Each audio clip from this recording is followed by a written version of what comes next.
Hi viewers, சிம்பிளாக வாயில் வச்ச உடனே கரையிற மாதிரி மைசூர் பாக்கு எப்படி செய்யுதுன்னு பார்க்கலாம் வாங்க. இதுக்கு வந்து சிம்பிளாக ஒரு மூணு இன்க்ரீடியன்ட்ஸ் வச்சு செஞ்சு முடிச்சிடலாம். 1 கப் அளவுக்கு இருந்தால் போதும், நம்ம 1/2 கிலோ வரைக்கும் செஞ்சு முடிச்சிடலாம். வாங்க இப்போ எப்படி செய்யுதுன்னு பார்க்கலாம். ஒரு பேன் எடுத்துக்கோங்க. 1 கப் கடலை மாவு எடுத்து நல்லா வாசனை வர அளவுக்கு மீடியம் ஃப்ளேமில் வச்சு வறுத்து எடுத்துக்கோங்க. தீய விடாமல் மீடியம் ஃப்ளேமில் வச்சு நல்ல வாசனை வரும், அந்த அளவுக்கு நம்ம வறுத்து எடுத்துக்க போகிறோம். ஹை ஃப்ளேமில் வைக்காதீங்க, மீடியமாக வச்சு வறுத்து எடுத்துக்கோங்க. இதுக்கு வந்து நம்ம 1 கப் அளவுக்கு ஆயில் எடுத்துக்க போகிறோம். 1/4 கப் அளவுக்கு நெய் எடுத்துக்க போகிறோம். நீங்கள் வேணும்னா எல்லாமே நெய்யாக கூட சேர்த்துக்கலாம். ரொம்ப திகட்டுற மாதிரி இருக்குன்னு தான் நான் ஆயில் பாதி நெக்ஸ்ட்டு கீ பாதி எடுத்துக்கிறேன். இப்போ அதே கடாயில் 1/2 கப் அளவுக்கு சர்க்கரை ஆட் பண்ணி 3/4 கப் தண்ணி ஊற்றி நல்ல 1 கம்பி பதம் அளவுக்கு காய்ச்சி எடுத்துக்கலாம். பாகு காயறதுக்குள்ளே நம்ம இந்த பக்கம் வறுத்து வச்சுருக்க கடலை மாவை 3/4 கப்பு எண்ணெய் ஊற்றி, ஃப்ளேவர் இல்லாமல் நல்ல சுத்தமான எண்ணெய் இருக்கும் இல்லையா, அது ஊற்றி கட்டிகள் இல்லாமல் நல்லா கரைச்சி வச்சுக்கலாம். இந்த மாதிரி விஸ்க் வச்சு அடிச்சுக்கிட்டோன்னா சூப்பராகவே கரைஞ்சி வந்துடும்.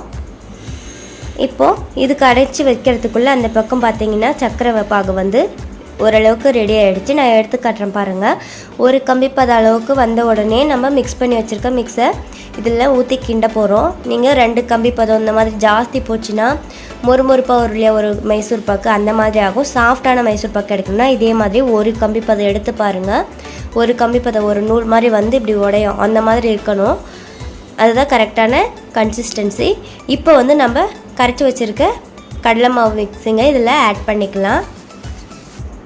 பாருங்கள், சூப்பராகவே வந்துருச்சு. இப்போ வந்து நம்ம மிக்ஸை ஊற்றிக்கலாம். மிக்ஸ் பண்ணும்போது இந்த மாதிரி கிண்டிக்கிட்டே நீங்கள் ஒரு கையில் ஊற்றி விட்டுக்கோங்க. இப்போ இது கிண்ட கொஞ்சம் கொஞ்சமாக திக்காகிட்டே வரும். உங்களுக்கு பார்க்குறப்பவே டிஃப்ரென்ஸ் தெரியும். கொஞ்சம் கொஞ்சமாக அது திக்காகும். நல்லா கைவிடாமல் கிண்டிக்கிட்டே வரணும், ஏன்னா அடி பிடிச்சிடும். தீர மாதிரி ஸ்மெல் வந்துடுச்சுன்னா மைசூர் பாக்கு கெட்டு போய்ட நல்லா இருக்காது. பாருங்கள், இப்போ ஓரளவுக்கு திக்காகிடுச்சு. நல்லா இதே மாதிரி கிண்டிக்கிட்டே வருங்க.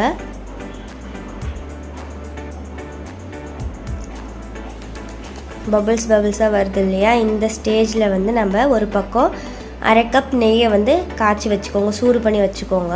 இன்னொரு பக்கம் நீங்கள் கேஸில் வச்சு இந்த மாதிரி சூடு பண்ணி வச்சுக்கோங்க. இதே மாதிரி ஒரு பக்கம் கிண்டிக்கிட்டே வந்துடுங்க.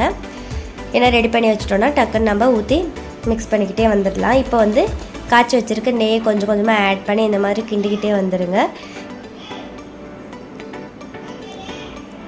1/2 கப் நெய்யில் வந்து இப்போ கொஞ்சமாக பாதி மிக்ஸ் பண்ணி விட்டுக்கிறேன். மீதி வந்து இன்னும் கொஞ்சம் நேரம் கழித்து மிக்ஸ் பண்ண போகிறோம். இதே மாதிரி கைவிடாமல் கிண்டிக்கிட்டே வாங்க. மீதி இருக்கிற கீயும் ஆட் பண்ணி இதே மாதிரி மிக்ஸ் பண்ணி விட்டோன்னா சூப்பராக எண்ணெய் பிரிஞ்சு மிதந்து வரும். அந்த டைமில் தான் நம்மளுக்கு ரெடி ஆகும் மைசூர் பாக்கு. இதே மாதிரி கைவிடாமல் எல்லா சைட்லேயுமே நீங்கள் கிண்டிக்கிட்டே வரணும். இப்போ ஒரு பிளேட்க்கு அல்லது ஒரு பவுலுக்கு கீ தடவி வச்சுக்கோங்க. இது பாருங்கள், எண்ணெய் மிதந்து பேனில் ஒட்டாமல் சூப்பராக வருது இல்லையா. இந்த டைமில் வந்து அந்த பிளேட்டில் நம்ம ஊற்றி 2 hours செட் பண்ணி எடுத்தோன்னா சூப்பரான மைசூர் பாக்கு ரெடி ஆகிடும். இது 2 hours கழித்து வந்து பார்க்கலாமா.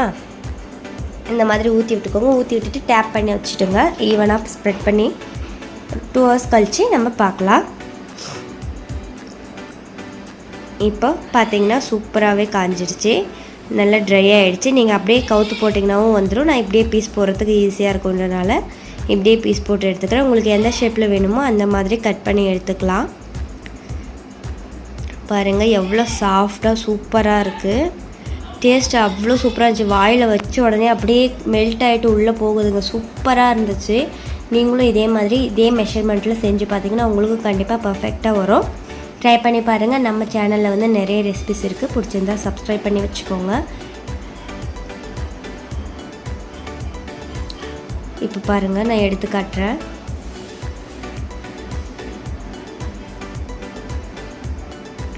பாருங்கள், உடச்சி காட்டுறேன். அவ்வளோ சாஃப்டாக ஸ்பாஞ்சியாக அவ்வளோ சூப்பராக இருந்துச்சு. வெரி சிம்பிள் தான். நம்ம செஞ்சு வச்சுக்கிறதுக்கு 15 நிமிஷம் தான் பிடிக்கும். செட் ஆகிறதுக்கு 2 hours கழிச்சு எடுத்தோன்னா சூப்பராக ரெடி ஆகிடும். நீங்களும் இதே மாதிரி ட்ரை பண்ணுங்கள். இதை வந்து ஸ்டோர் பண்ணி வச்சுக்கிட்டோன்னா 1 week 10 days கூட வச்சு சாப்பிட்லாம். ரொம்பவே சூப்பராக இருக்கும். நீங்கள் நிறைய செஞ்சு ஸ்டோர் பண்ணி வச்சிட்டிங்கன்னா ஸ்நாக்ஸ் வந்து கவலை இருக்காது. கிட்ஸுக்கெலாம் ரொம்பவே பிடிக்கும். வீட்டில் ஹெல்த்தியாக செஞ்சு கொடுங்க. ஹெல்த்தி ரெசிபிஸ் நம்ம சேனலில் நிறையவும் இருக்குது. விசிட் பண்ணி பாருங்கள். நம்ம சேனல் பிடிச்சிருந்தால் மட்டும் லைக் பண்ணிக்கோங்க, பெல் ஐக்கானே கிளிக் பண்ணிக்கோங்க. அப்போ தான் ரெகுலராக நான் போடுற வீடியோஸ் எல்லாம் நோட்டிஃபிகேஷனில் உங்களுக்கு வரும். இதே மாதிரி தொடர்ந்து வீடியோ பார்க்கணுன்னா சப்ஸ்கிரைப் பண்ணி வச்சுக்கோங்க. பாய்.